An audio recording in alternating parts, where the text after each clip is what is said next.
Before you marry her, you should hear what she said when she thought nobody was listening. The little girl's voice wasn't loud. It didn't need to be. The ballroom seemed to stop breathing anyway.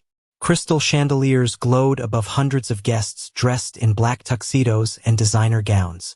A silver recorder rested in the child's hand.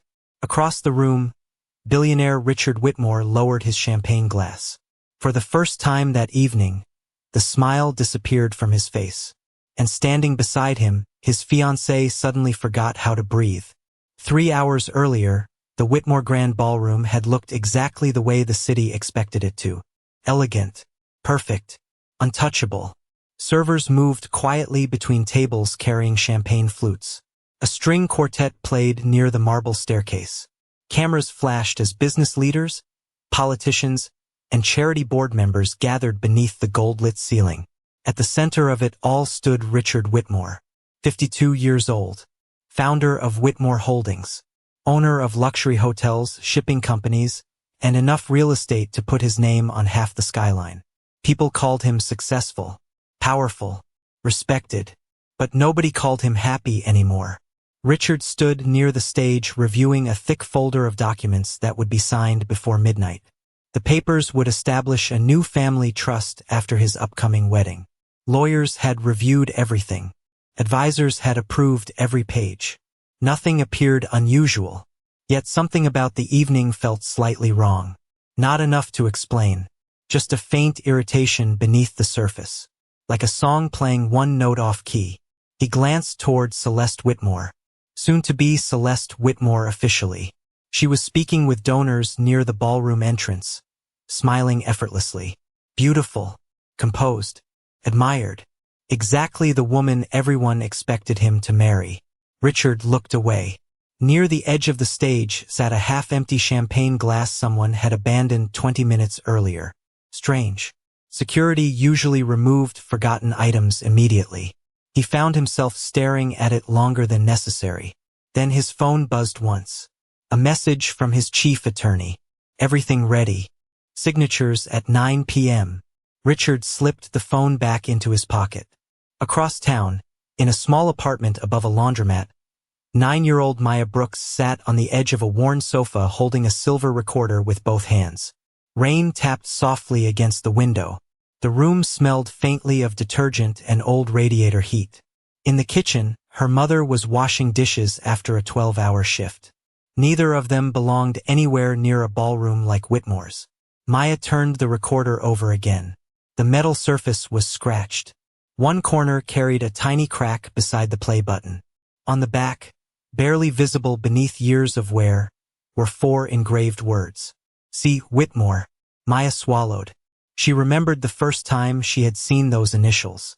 She remembered the fear in her mother's eyes. She remembered the night everything changed. In the next room, a plate slipped and lightly struck the sink. Her mother sighed. Maya looked back down at the recorder. Then she noticed something she had never seen before. Wedged inside the battery compartment was a tiny folded piece of paper. And written on it, in hurried blue ink, were 5 words that made her heart stop. If found, don't trust Celeste. If found, don't trust Celeste. Maya read the sentence 3 times before she looked up. The words did not become less frightening. The paper was thin, folded so tightly that the creases were nearly tearing apart. Someone had hidden it carefully. Someone had wanted it to survive. In the kitchen, water continued running over dishes. Her mother hummed softly under her breath, the way people did when they were trying not to think about bills. Maya quickly slid the note back into the recorder before Denise could walk in and see it. For a long moment she just sat there listening to the old washing machine downstairs rattling through another cycle. Everything felt ordinary. That was what made it worse. The next morning, Maya carried the recorder in her backpack. Not because she knew what to do with it, because she suddenly felt nervous leaving it behind. At school, she barely touched her lunch. During math class, she kept thinking about the note. Found. Those words bothered her. Found implied someone expected the recorder to disappear. It implied someone knew it contained something important. When the final bell rang, Maya hurried home. Denise was still at work, cleaning offices across downtown. The apartment was empty except for the ticking wall clock and an old television playing quietly in a neighbor's unit through the thin walls. Maya placed the recorder on the coffee table. Then she pressed play. Static crackled. A chair scraped somewhere in the recording. Ice clinked against glass. For nearly 30 seconds, nobody spoke. Then a woman laughed softly. Maya recognized the voice immediately from charity galas she had seen on television. Celeste. Richard trusts everyone he decides to love, the woman said. That's always been his weakness. Maya sat perfectly still. Another voice answered. A man. Older. Calm. Then don't make mistakes. The recording clicked off. Maya frowned. That was it. Barely a minute. Nothing illegal. Nothing dramatic. Yet something about the conversation felt wrong. She rewound and listened again. This time she noticed a faint sound underneath the voices. A piano. Live music. She had heard the same melody once before. Denise came home shortly after 6. Her shoulders sagged with exhaustion. Maya almost mentioned the recorder. Almost. Then she noticed something sticking out of her mother's purse.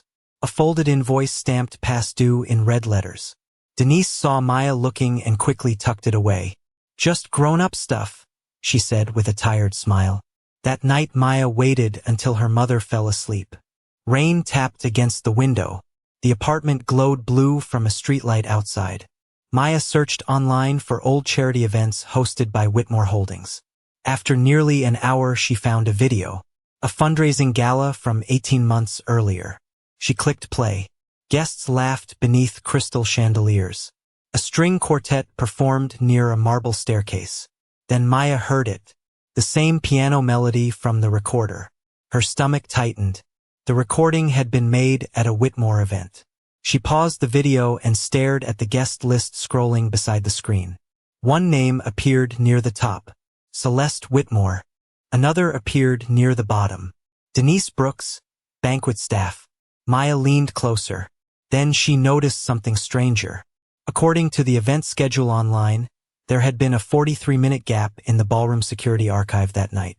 Missing footage. No explanation. And directly beneath the missing timestamp was a maintenance note entered at 11:14 p.m.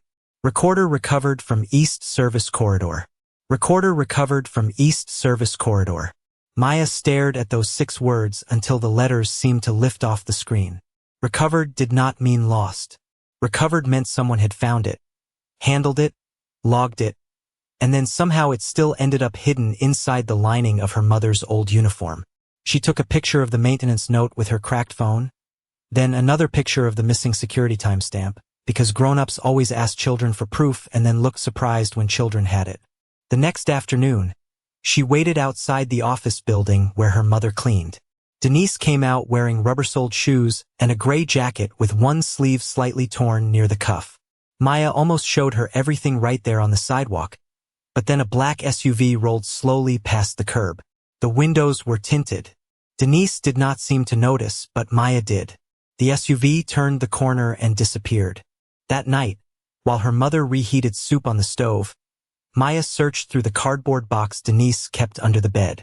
It held old pay stubs, bus passes, a hospital bill from when Denise had fainted at work, and the folded termination letter from Whitmore Events. Maya read the date carefully.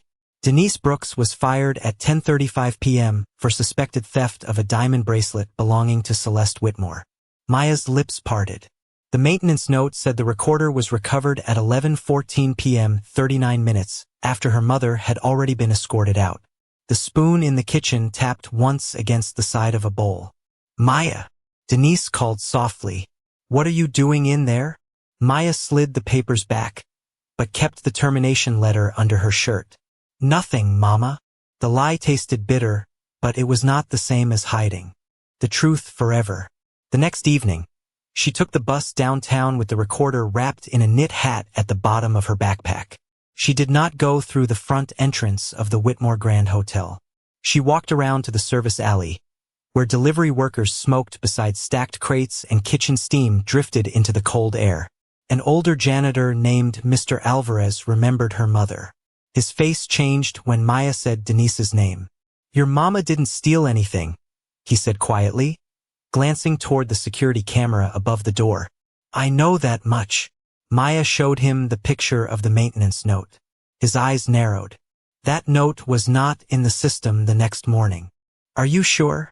Maya asked. He looked at her, then down at the recorder-shaped weight inside her backpack. Little girl, I was the one they blamed for not filing it. Before he could say more, the service door opened. Celeste stepped out in a cream-colored coat, phone pressed to her ear. She stopped when she saw Maya. Her smile appeared slowly, too smooth and too late. Aren't you Denise Brooks's daughter? She asked. Mr. Alvarez lowered his eyes. Maya did not. She held the backpack strapped tighter and said, You remember my mama? Celeste's fingers tightened around her phone. Of course, she said softly. Some people are very hard to forget. And in that moment, Maya heard it again. The same careful voice from the recorder, saying Richard would never know. Celeste's smile remained in place until the service door closed behind her. Then she walked away without looking back. Mr. Alvarez waited several seconds before speaking again. You should go home, Maya. His voice was low now, careful. People with money don't always get angry the way everybody else does. Maya understood what he meant. They didn't shout. They made doors stop opening.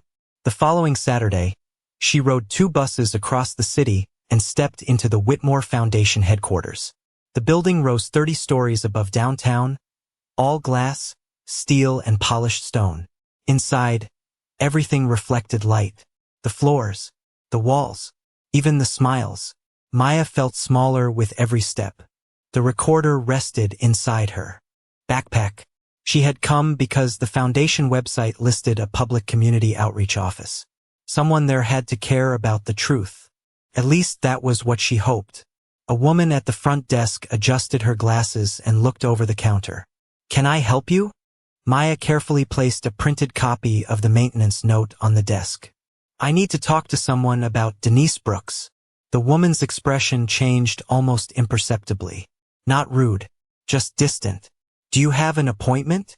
No, ma'am. Then I'm afraid we can't help you. Maya pointed toward the note. It's about something that happened at a Whitmore event. The woman glanced at the paper but didn't touch it. If it's a legal matter, you'll need to contact counsel. My mama isn't a lawyer. Then perhaps your mother should contact one. Maya stood silently. Around her, people in expensive suits walked through the lobby carrying coffee and laptops. Nobody looked at her twice. A few minutes later, a man in a navy suit approached. Mid-50s, silver tie, polished smile. His badge identified him as Gregory Shaw, Director of Community Partnerships. I understand there's a concern, he asked gently. Maya explained about Denise, the firing, the recorder, the missing security footage. Gregory listened patiently, hands folded. When she finished, he nodded. That sounds very upsetting. It is. But sometimes children misunderstand adult situations. Maya tightened her grip on her backpack strap. I didn't misunderstand. Gregory's smile remained. I'm sure you believe that. The words were polite. The meaning wasn't. Maya looked around the enormous lobby. The giant foundation logo. The marble columns. The framed photographs of charity events. One picture showed Richard Whitmore shaking hands with hospital volunteers. Another showed him standing beside Celeste at a fundraiser. Everybody here looked important. Everybody except her. If my mama was innocent, Maya asked quietly, why did somebody hide evidence? Gregory's smile flickered for the first time. Only for a second. Then it returned. Because you're assuming it was evidence. Maya noticed something then. His eyes moved briefly toward the elevators behind her. Someone had just stepped out. Richard Whitmore himself. Gregory immediately straightened. Richard was crossing the lobby while speaking with an assistant. He wasn't looking at Maya. Not yet. Gregory lowered his voice. You should leave this alone. Why? Maya asked. Because reopening old accusations hurts people. The wrong people? Gregory's jaw tightened. For one heartbeat, neither of them spoke. Then Richard glanced over. Just a glance. A little girl. A nervous executive. A folded document. Nothing dramatic. Yet Richard slowed slightly before continuing toward the exit. Gregory noticed it too. "Please," he said more firmly now. "Go home." Maya reached into her backpack. Gregory's eyes immediately dropped to it. She didn't remove the recorder. She only adjusted its position. But the reaction was enough. For the first time, real concern flashed across his face. Maya said nothing. She simply turned and walked toward the revolving doors. Behind her, Gregory quickly pulled out his phone.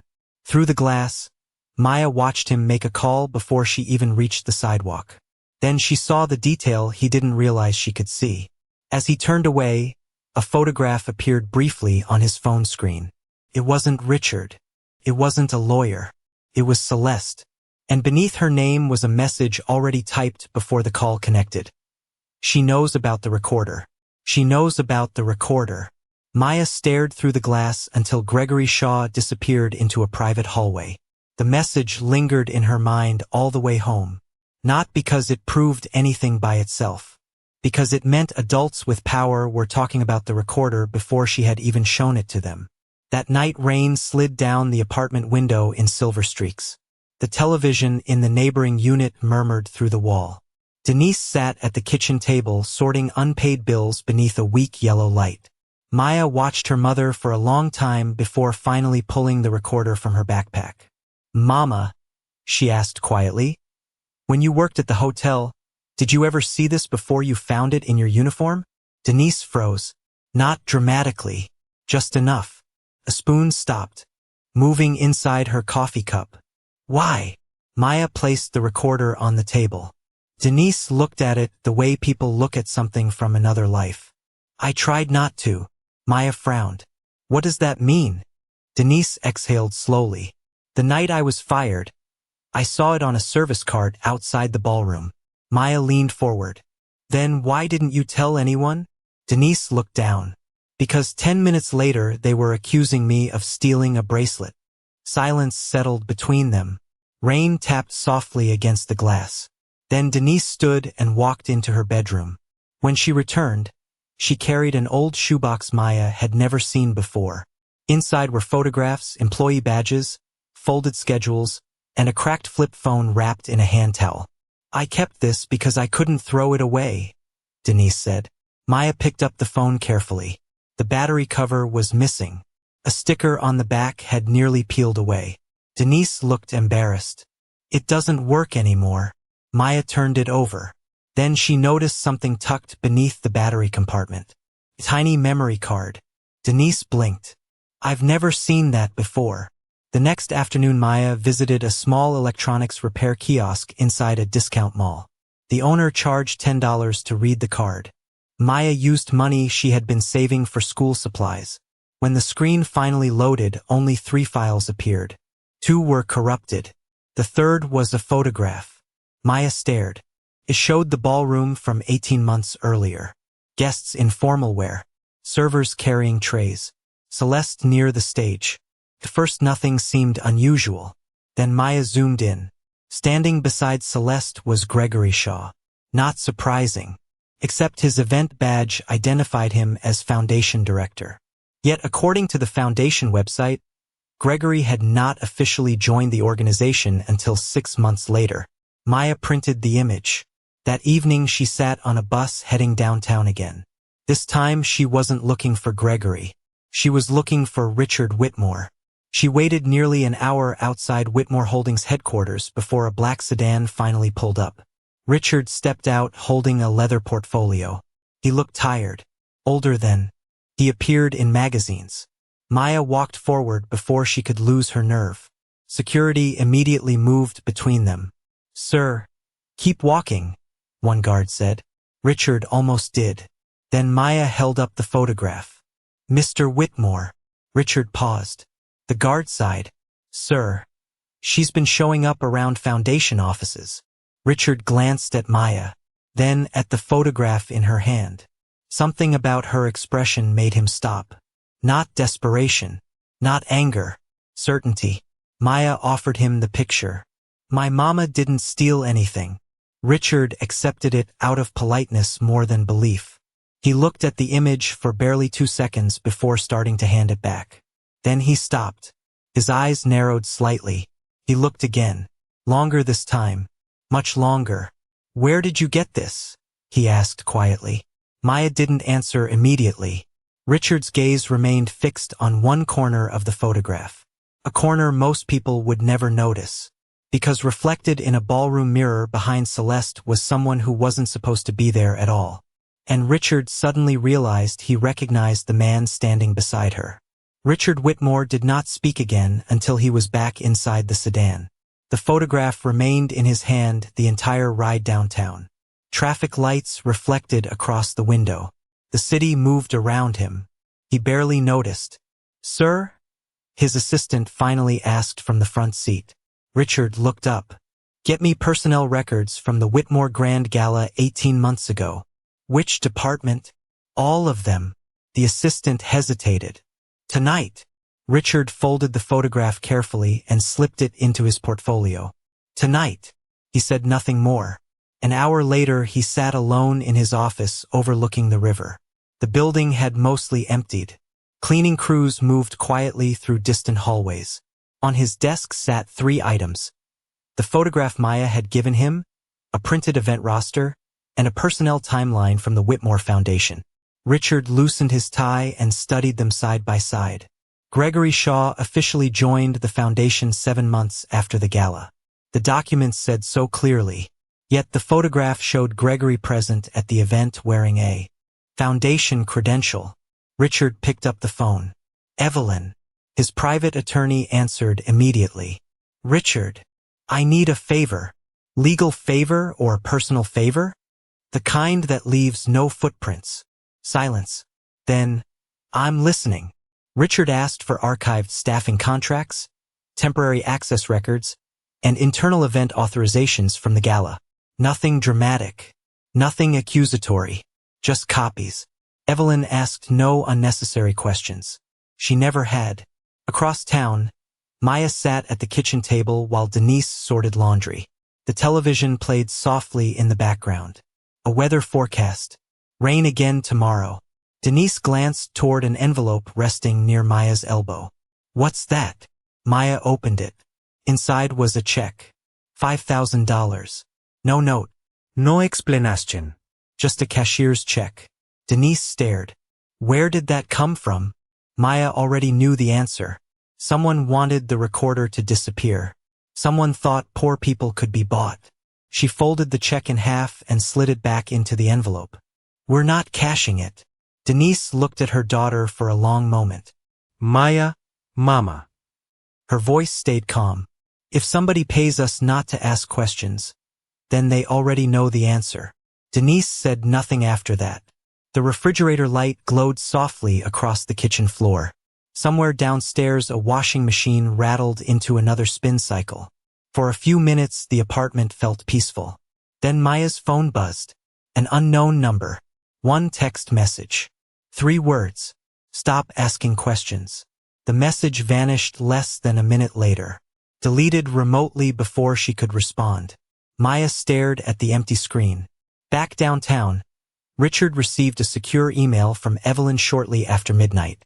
Attached were event authorization logs. Hundreds of names. Hundreds of entries. Richard skimmed page after page until one line caught his attention. Temporary ballroom access granted. Gregory Shaw. Authorization approved by Celeste Whitmore. Richard sat very still. He turned to another file. Then another. The pattern appeared slowly. Small things. Easy things to overlook. Gregory's access request had been submitted weeks before his supposed employment date. Several event credentials had been modified after the gala. One witness statement regarding the missing bracelet had been edited twice. Richard leaned back in his chair. His office suddenly felt colder. Through the glass wall behind him, the city lights blurred against the dark river. He remembered something Maya had said outside the building. "My mama didn't steal anything." At the time he had heard a child defending her mother. Now he heard something else. Certainty. Richard opened the final document in the archive package. It was Denise Brooks's termination report. He had signed it personally. He remembered the day. He remembered believing the evidence was overwhelming. Then his eyes stopped on a detail he had never noticed before. The report listed the accusing witness. Not hotel security. Not management. Not an independent investigator. The witness who triggered the entire accusation was Celeste Whitmore herself. And for the first time, Richard realized that for 18 months, he had never once questioned her version of events. For 2 days, nothing appeared to happen.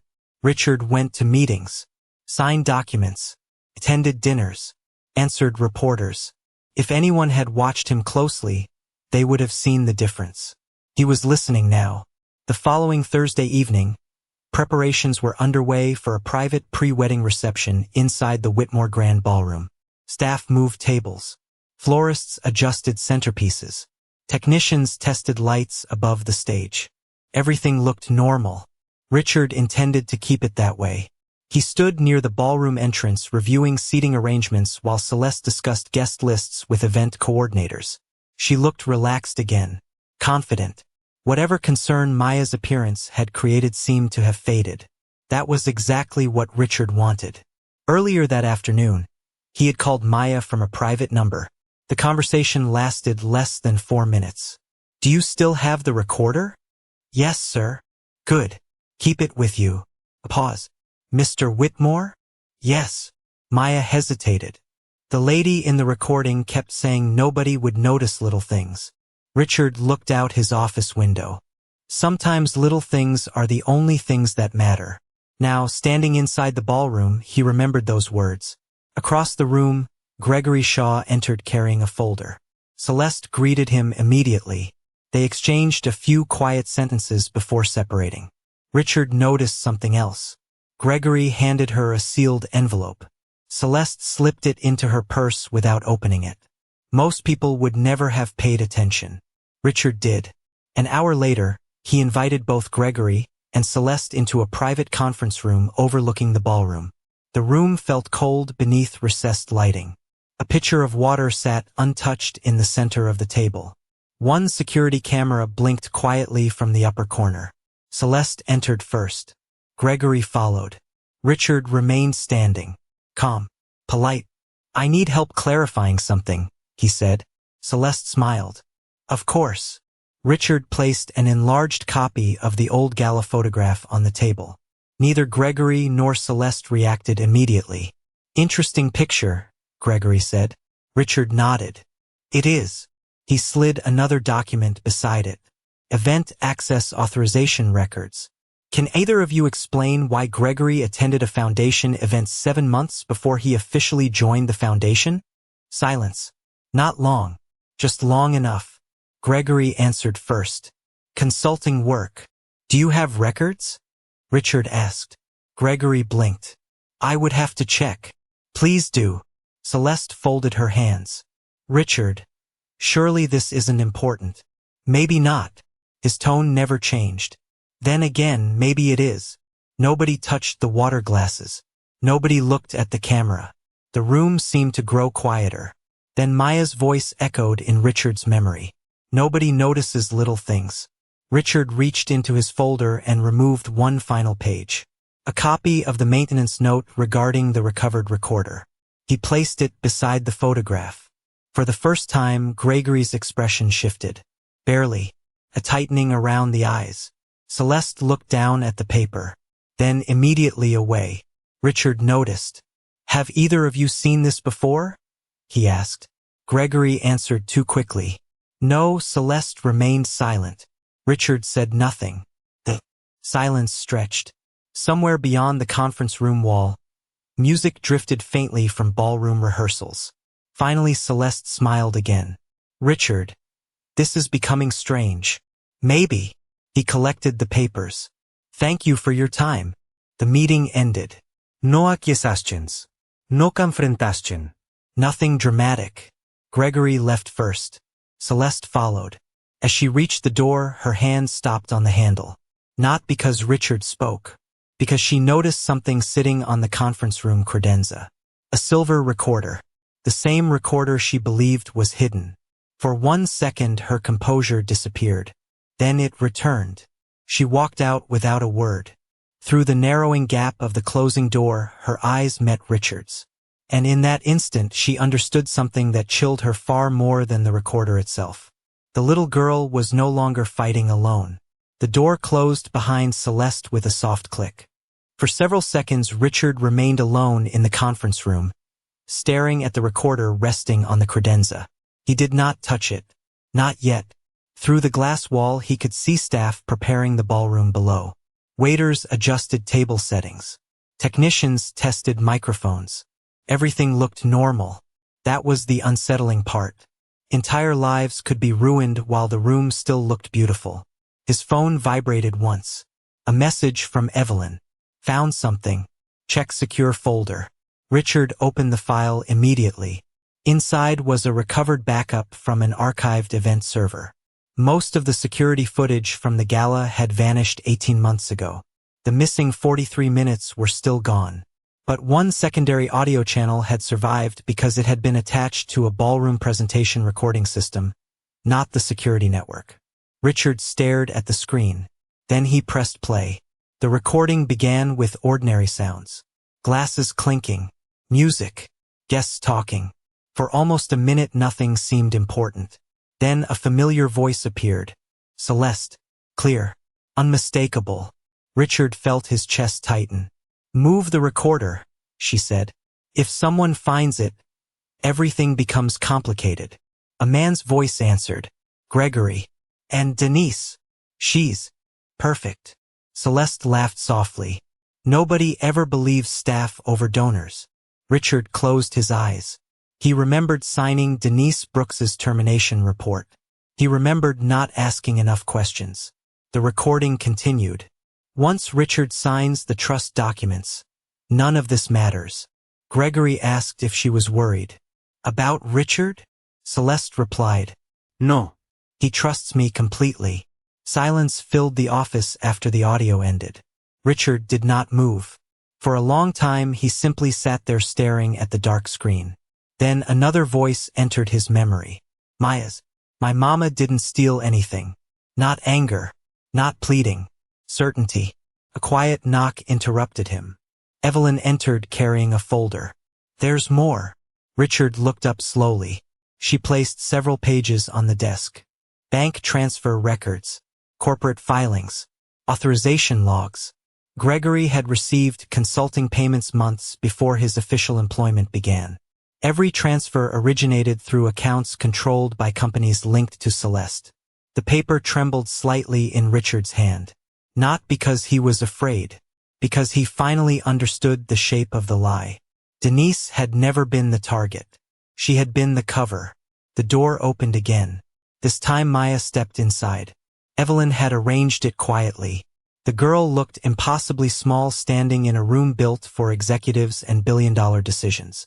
Yet she walked straight toward the desk and placed something beside the recorder. The original memory card. I kept it, she said softly. In case somebody tried to take the recorder. Richard looked at her. Then at the card. Then back at her. Why? Maya shrugged slightly. Because nobody listened when my mama told the truth. The words hit harder than the recording. Harder than the documents. Harder than the money trail. Richard looked away first. Across the room, city lights reflected against the glass. For the first time in years, he felt ashamed of something that could not be fixed with a check or a press release. He had built charities, hospitals, scholarships. Yet under his own name, a woman had been falsely accused and a child had spent 18 months watching her mother pay the price. His phone rang. Celeste. He let it ring. Again. And again. Neither he nor Maya moved. Eventually the call stopped. Richard reached for the recorder. Press play once more. Listened to Celeste's voice. Then listened to the silence afterward. When the recording ended, he carefully set the recorder on the desk. His face had gone pale. He could not remember the last time he had felt this cold. Finally he looked at Evelyn. Then at the evidence spread across the table. His voice was calm, almost gentle. Call my attorney.